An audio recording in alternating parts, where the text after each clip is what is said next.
With Star Wars Jedi Survivor having been out for a little while now, it's safe to say most people have gotten their hands on the game by this point. Although even with quite a bit of time in the game, there will still be some tips and tricks that I didn't know until after I had put in 50 hours into the game, and I'm guessing this might be the same for some of you guys. This video is going to go over 10 beginner tips and tricks for Jedi Survivor.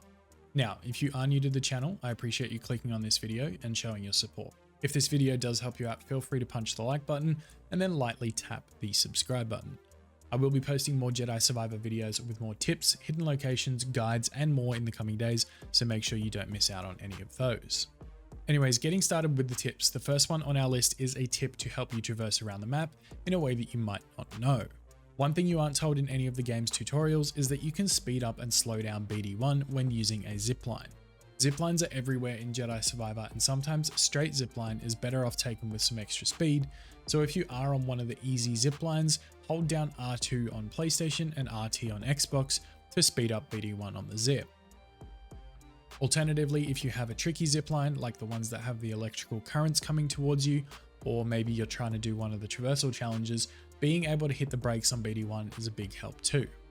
With this one, you just hold L2 or LT on your controller to slow down BD1 and release it to return to normal speed. The second tip is something you can do from quite early in the game. For this one, once you've rescued Z from underneath Pyloon's saloon, she will appear upstairs with a shop where you can trade data discs for perks and other items. If you are early in the game, ignore everything else in that shop except for the wisdom perk. You want to buy this from Z ASAP. The wisdom perk will give you extra XP when defeating enemies and helps out so much with leveling up and progressing your skill tree. Backing off getting the wisdom perk, number 3 is an easy XP farm on Kobo, which works great when combined with the wisdom perk.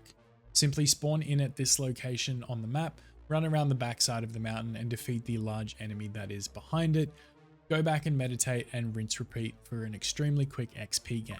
Now, if you want to make this even easier, stand near the ledge, wait for the enemy to jump towards you, dodge him, and then if you have a heavy push, you can push him straight off the ledge and instantly defeat him. Makes it way quicker. Also, if you don't have the push and you want to make it easier while farming this beast, just change your difficulty to story mode. It doesn't give you any less XP to defeat it than any of the other difficulties, and you can do it way faster. Our fourth tip is that you can catch and redirect rockets at your enemies in combat. Not only will you come up against rocket troopers, which are easy enough to deal with, you will also face off against ATSTs. With the rocket trooper, it's easy enough just to push their rockets back at them, but sometimes with the ATST, it's a little bit more difficult. What you can do when they fire their rockets at you is use the force pull ability to bring the rocket towards you, aim it back at the ATST, and throw it in its face. Number 5 is another combat tip, and this one is for people like myself who love the dual wield lightsaber stance.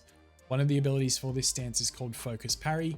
Now, Focus Parry can be great in combat, but its only downfall is that it takes a little bit of time for the animation to take place, which can leave you vulnerable to attack before it actually kicks in. Well, if you jump just before holding down the button to activate the ability, it will speed up that animation, allowing you to use it faster. The next one at number 6 is something I didn't think to do in my entire first playthrough of Jedi Survivor, and it probably would have helped me quite a bit going into some of the fights throughout the game. Using the tactical guide once you have come up against a certain enemy will give you a description of that enemy as well as the enemy's strengths and weaknesses or how best to take them on. This is particularly useful for different Bedlam Raiders, Purge Troopers, and more, so make sure to check it out as you come up against different enemies. Number 7 on the list now, and did you know that you can instantly slice droids with BD1's Electro Darts? If you have the ability to slice a specific type of droid, for example a B2 battle droid or a BX commando, you can simply shoot BD1's Electro Dart at them before starting combat, and it's going to instantly slice them to fight for you rather than against you. Normally you have to get droids pretty weak before slicing them, so this one gives you that little advantage at the start of the fight when there is multiple enemies approaching. For number 8, we return to traversal with another speedy way to get around the map. Once you unlock the air dash ability, you can use this to move around the map much faster. Simply jump, then dash, and continue to repeat this as you move around the map. Interestingly enough, this is actually faster than riding on a Neko that is normally used to get around Kobo faster. Using this for the second half of your playthrough makes it so much easier to get around. If you ever start a new game after using this for so long and you're not able to use the jump dash anymore, you will notice just how much you miss moving around like this. Coming into the last 2 tips on our list, number 9 is actually a little tip for the crossguard stance. Now the crossguard stance is your heavy hitter, but with that it makes it quite slow, leaving you vulnerable for longer periods of time than the other stances. Well, one thing I have figured out with this stance is a quick attack. To perform this really is quite simple, and it's basically to attack while jumping.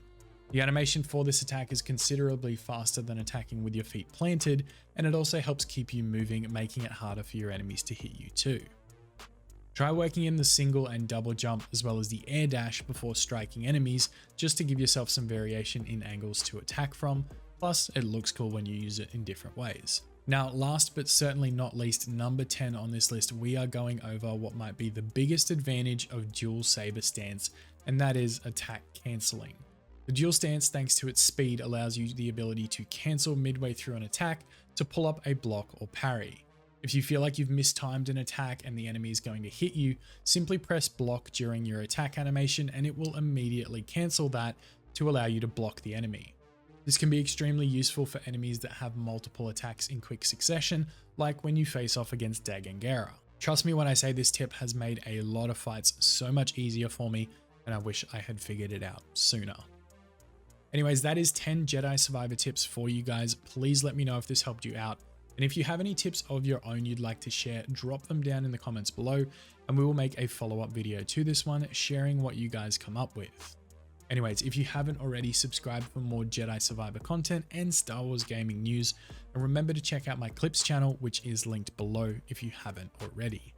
With all that said, I am getting out of here. I will see you in the next video. May the Force be with you always.